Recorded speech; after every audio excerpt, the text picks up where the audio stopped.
저희 모두는 살아가면서 한 가지 공통된 것들을 경험하며 살아가는 것 같습니다.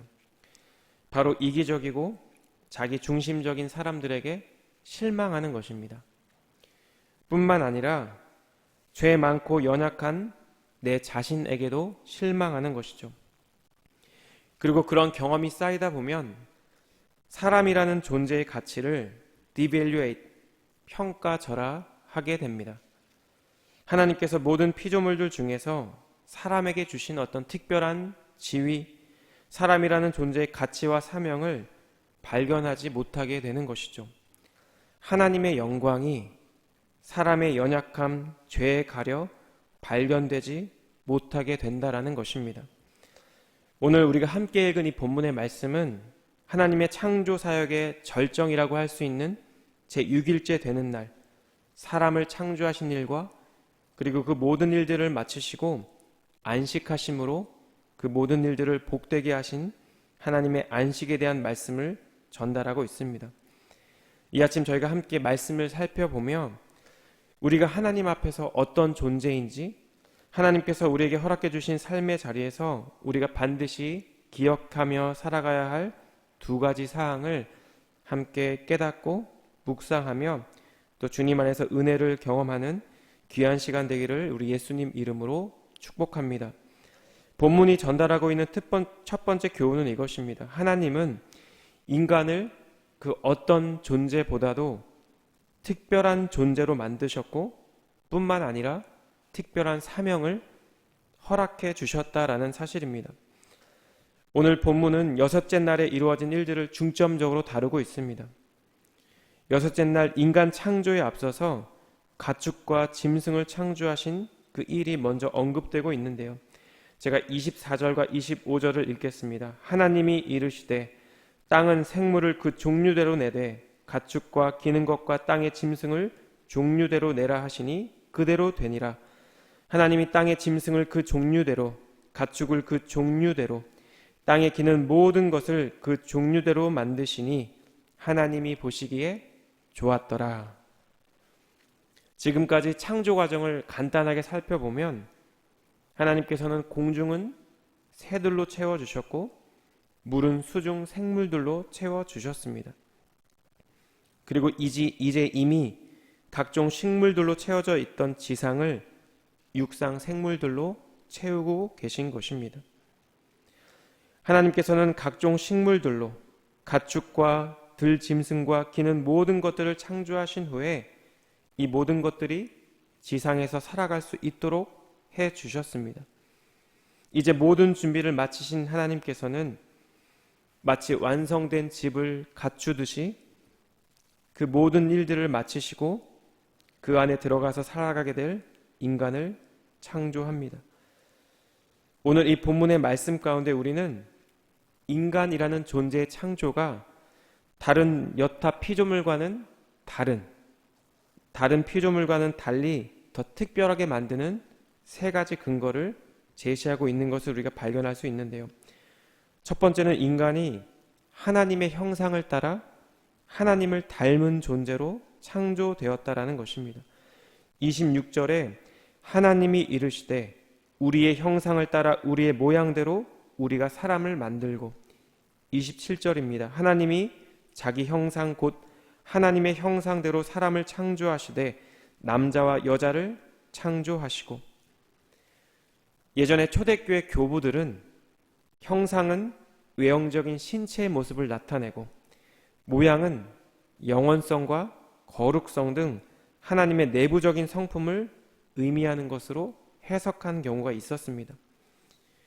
그런데 우리가 성경의 용례를 살펴보면 두 단어가 그렇게 특별하게 구별되어서 사용되지 않았고 또 하나님께서는 육신이 없으신 순수한 영이라는 점을 볼 때 이러한 접근은 사실 받아들이기가 조금 어렵습니다. 형상과 모양이 도대체 어떤 차이가 있느냐라기보다 두 단어 모두 하나님의 성품을 가리키고 있고 중복해서 사용하므로 피조물인 인간이 창조주인 하나님의 성품과 유사하게 창조되었다라는 사실을 강조하고 있다라는 것으로 우리는 해석할 수 있습니다. 인간의 창조를 특별하게 만드는 두 번째 근거는 하나님께서 특별한 사명을 주셨다는 것입니다. 하나님께서 제5일째 되는 날 수중 생물들을 창조하신 후에 그들에게 주신 축복은 생육, 번성, 그리고 충만이었습니다. 창세기 1장 22절인데요. 하나님이 그들에게 복을 주시며 이르시되 생육하고 번성하여 여러 바닷물에 충만하라. 새들도 땅에 번성하라 하시니라. 그런데 제6일째 되는 날 인간을 창조하신 후에 주신 축복은 그저 단순한 축복에 머무르지 않습니다. 한 걸음 더 나아가서 땅을 정복하고 모든 생물을 다스리라는 사명과 축복을 전해주신 것입니다. 본문 28절인데요. 하나님이 그들에게 복을 주시며 하나님이 그들에게 이르시되 생육하고 번성하여 땅에 충만하라. 땅을 정복하라.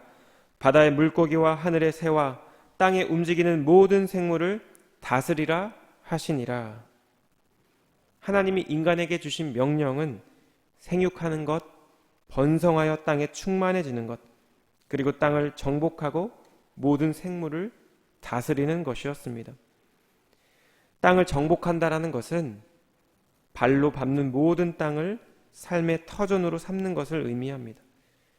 다스린다라는 것은 고대 왕이 정복자나 백성이나 모든 포로들의 생과 사를 결정하는 것처럼 인간이 하늘과 바다의 땅과 모든 짐승들에 대해 절대적인 주권을 행사한다는 것을 의미한다는 것입니다.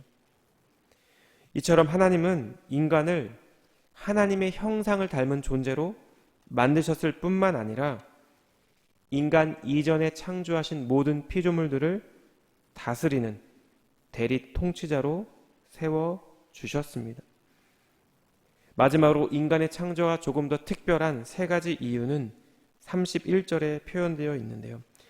하나님이 지으신 그 모든 것을 보시니 보시기에 심히 좋았더라. 저녁이 되고 아침이 되니 이는 여섯째 날이니라.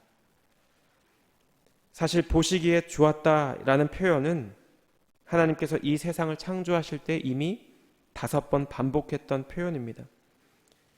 그런데 인간을 창조하시고 나서는 보시기에 심히 좋았더라 이렇게 표현하고 계신 것이죠.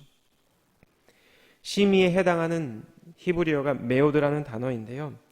풍부하다, 크다, 심하다, 강렬하다라는 뜻이 있습니다.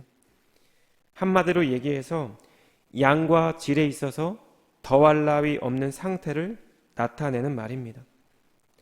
하나님께서는 낮과 밤을 지으시고 하늘과 바다를 지으시고 해와 달과 별을 비롯한 광명체들을 지으시고 바다의 생물과 하늘의 새들과 땅 위의 식물과 동물을 모든 것들을 지으신 후에 하나님의 영광을 나타내며 보시기에 좋았더라 이렇게 말씀해 주셨습니다.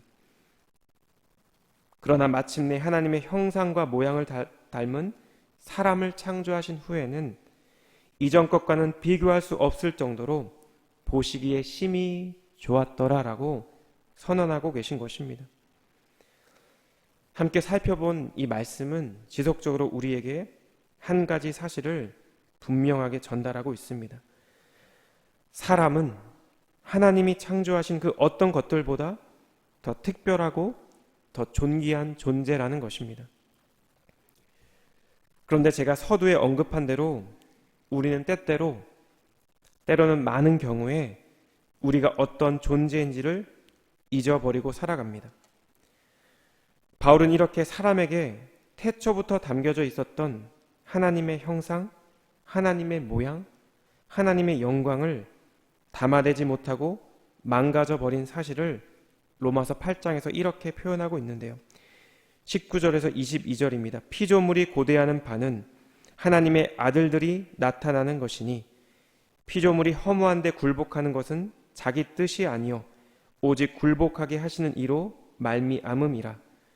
그 바라는 것은 피조물도 썩어짐의 종노릇한 데서 해방되어 하나님의 자녀들의 영광의 자유에 이르는 것이니라. 피조물이 다 이제까지 함께 탄식하며 함께 고통을 겪고 있는 것을 우리가 아느니라. 그렇다면 하나님 앞에서 우리가 반드시 회복되어야 할 것은 무엇일까요? 그것은 바로 현재 나의 연약함, 나의 죄, 그리고 내 삶의 자리에 있는 여러 문제들에도 불구하고 나라는 존재가, 사람이라는 존재의 시작이 하나님의 형상과 모양을 따라 창조되었다라는 성경의 진리의 말씀이라는 것입니다. 2009년에 한국에서 어떤 기업이 새로운 광고 PR을 시작했습니다. 그들의 슬로건이 바로 이것입니다. 사람이 미래다.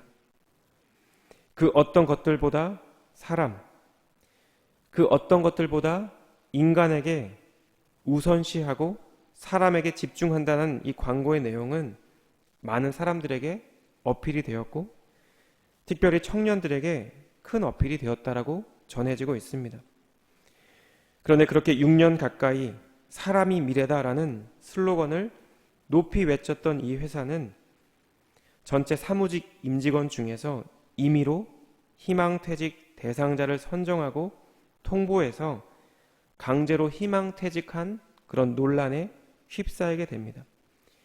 그리고 많은 사람들은 정말 이 기업체가 과연 사람이 미래다라는 말을 할 자격이 있는지 의구심을 품게 되었습니다. 그들에게 있어서 결국 더 중요한 것은 사람이 아니라 당장의 손해를 보전하는 것이었고 비합법적인 방법으로 이러한 일들을 진행시키고 만 것입니다. 하나님에게 있어서 천지창조 제6일째 되는 날 창조된 한 사람은 하나님의 피조물들 중 가장 독특하고 가장 위대한 피조물이었습니다. 그들은 하나님의 형상과 모양을 따라 지음 받았을 뿐만 아니라 이 세상을 정복하고 다스리라는 명령을 받은 그런 존재였습니다. 그런데 죄로 인해 모든 것이 바뀌어져 버렸습니다. 태초에 사람 안에 주어졌던 하나님의 형상과 모양이 과연 복구될 수 있을까 의문이 들 정도로 너무나 많이 훼손되었습니다. 죄로 인해 사망이 이 세상에 들어오게 되었고 모든 피조물들이 함께 탄식하며 함께 고통을 당하게 되었습니다. 그러나 이 상황 가운데서도 하나님은 사람을 포기하지 않으셨습니다. 당신의 아들을, 하나뿐인 아들을 이 땅에 보내시기로 작정하신 것입니다. 이 세상에 만연해 있는 사람의 악행을 볼 때마다 타인의 이기심과 탐욕에 마주하게 될 때마다 그리고 내 안에 있는 이 세상 사람들과 전혀 다를 바 없는 나의 죄와 나의 연약함을 발견할 때마다 그렇게 우리는 예수님을 기억해야 합니다. 이런 나를 위해, 이런 죄인들을 위해 하나님의 아들이 이 땅에 오셨고 고난 당하셨고 죽임 당하셨으며 다시 부활하셨기 때문입니다. 사도 바울은 에베소 교회의 성도들에게 보낸 편지에서 이렇게 권면합니다. 에베소서 4장 21절에서 24절인데요. 진리가 예수 안에 있는 것 같이 너희가 참으로 그에게서 듣고 또한 그 안에서 가르침을 받았을진데 너희는 유혹의 욕심을 따라 썩어져가는 구습을 따르는 옛 사람을 벗어버리고 오직 너희의 심령이 새롭게 되어 하나님을 따라 의와 진리의 거룩함으로 지으심을 받은 새 사람을 입으라. 바울이 간절히 권면하는 이 권면의 말씀을 기억하며 이미 우리 안에 계시는 성령님의 역사 가운데 거짓된 욕망을 따라 옛 습관을 쫓아 썩고 있는 옛 사람을 모두 벗어버리는 저희 모두가 되기를 우리 주님 이름으로 축복합니다. 성령의 역사 안에서 우리 안에 하나님께서 이미 허락하신 하나님의 형상과 모양이 회복되어 의와 진리의 거룩함을 따라 살아가며 하나님께서 우리에게 맡겨주신 그 귀한 사명을 온전히 감당하는 저희 모두가 되기를 우리 예수님 이름으로 축복합니다. 본문의 말씀이 전달하고 있는 사람에 대한 두 번째 교훈은 이것입니다. 하나님의 특별한 피조물인 우리는 그러나 창조주 하나님을 기억해야 한다라는 것입니다. 제가 예전에 엔지니어로 회사 생활을 하고 또 성도로 교회를 섬기던 때에 제가 혼자서 푸념을 했던 그런 시간들이 있었습니다. 평일은 평일대로 회사에서 너무 바쁘고 주일에는 주일 예배와 교회 학교 교사와 목장 모임으로 분주한 주일을 보내고 있던 어떤 때였습니다. 문득 도대체 나는 언제 쉬지? 하나님도 천지를 창조하시고 7일째 안식하셨는데 도대체 나는 언제 쉴까? 그런 생각을 했던 기억이 떠올랐습니다. 안식의 사전적 의미는 무엇일까요? 바로 쉼입니다. 휴식하는 것입니다. 한 주 동안 세상 가운데 주어진 여러 일들을 감당하느라 피곤하고 지친 영혼들이 창조주인 하나님 안에서 쉼을 얻는 것, 이것이 안식일 것입니다. 예수님께서 안식일에 밀밭 사이로 지나가던 때가 있었습니다. 제자들이 길을 내며 이삭을 잘라 주었죠. 바리새인들이 이를 두고 안식을 범했다라고 정죄할 때 예수님께서 하신 말씀이 마가복음 2장 27절에 있습니다. 또 이르시되 안식일이 사람을 위하여 있는 것이요 사람이 안식일을 위하여 있는 것이 아니니.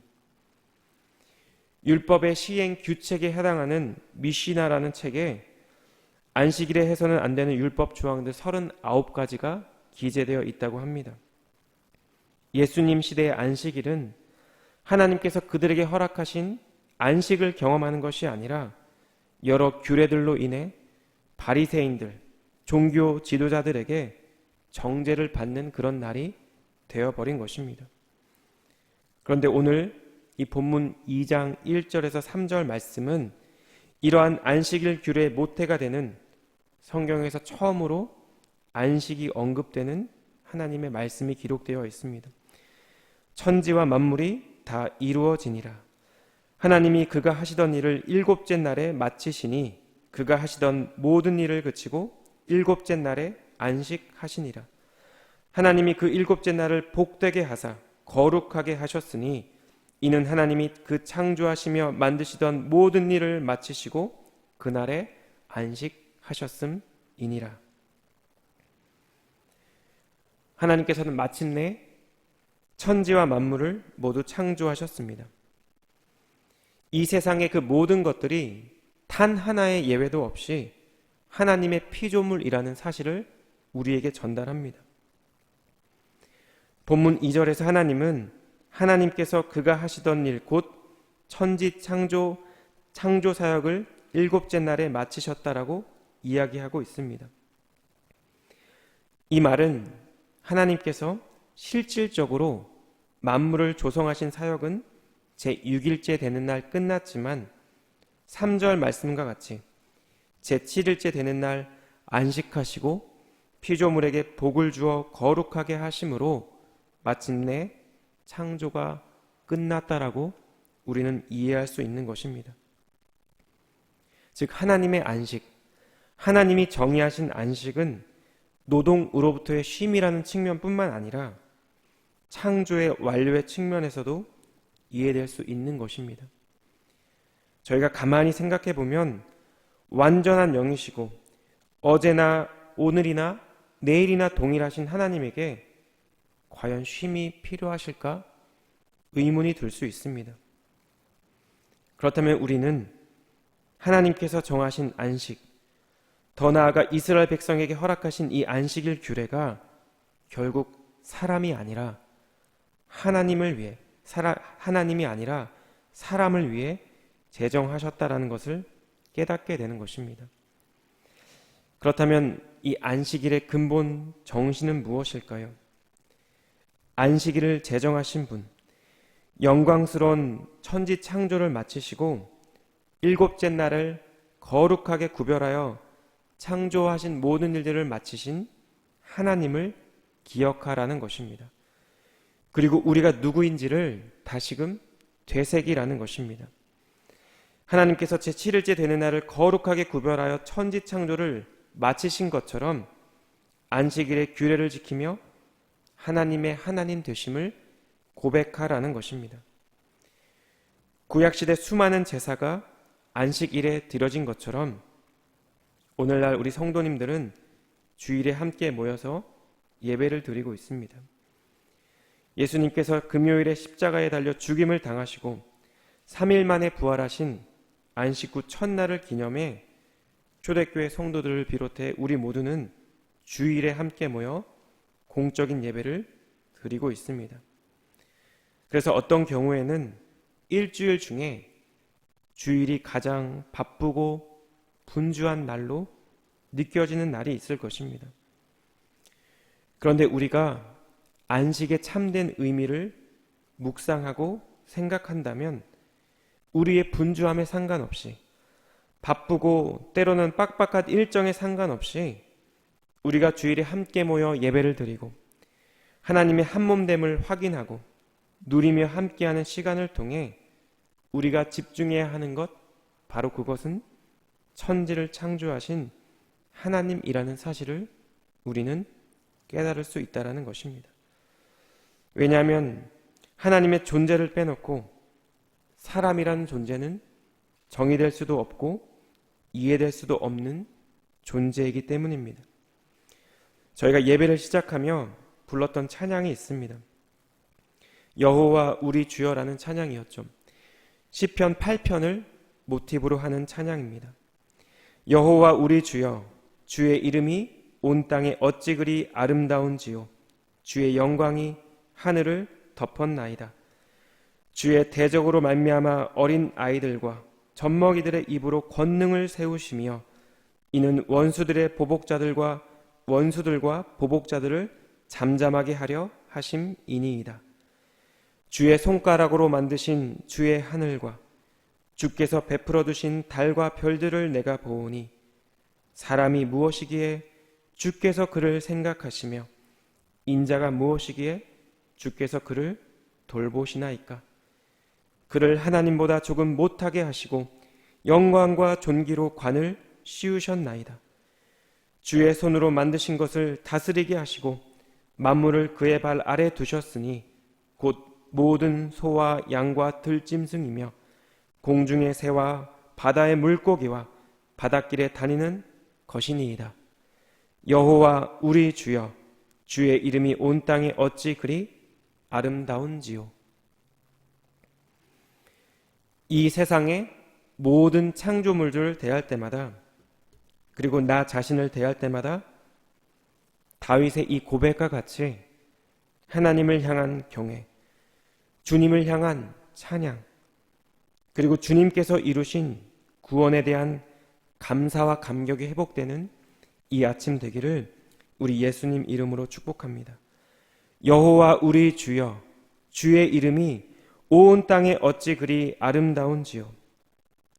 우리의 삶의 자리에서 우리의 말과 행동으로 하나님의 하나님 되심을 인정하고 고백하며 주님의 영광을 드러내는 우리 사랑하는 하누리 교회 모든 성도님들의 복된 하루 되기를 우리 예수님 이름으로 축복합니다. 기도하겠습니다. 사랑하는 주님, 이 세상 가운데 있는 사람들의 악행과 사람들의 죄악과 나의 연약함을 마주할 때마다 하나님께서 태초에 창조하실 때 우리에게 주신 하나님의 형상, 하나님의 영광, 하나님의 모양을 어느새 잊어버리고 살아가진 않은지 말씀으로 우리의 삶을 돌아보게 하시니 감사합니다. 주님, 우리의 삶의 모든 순간이 하나님의 형상과 모양을 드러내고 주님의 영광을 나타내는 복된 삶이 되게 하여 주시옵소서. 우리를 너무나 사랑하셔서 자신의 몸을 아끼지 않으신 예수 그리스도의 그 사랑 안에서 우리 존재의 가치를 발견하게 하시고 주님 주신 사명 따라 살아가는 오늘 하루 복된 삶이 되게 하여 주시옵소서. 우리 삶의 모든 자리에서 모든 순간 가운데 그렇게 행하실 주님께 감사드리며 이 모든 말씀 예수님의 존귀하신 이름으로 기도드렸습니다. 아멘.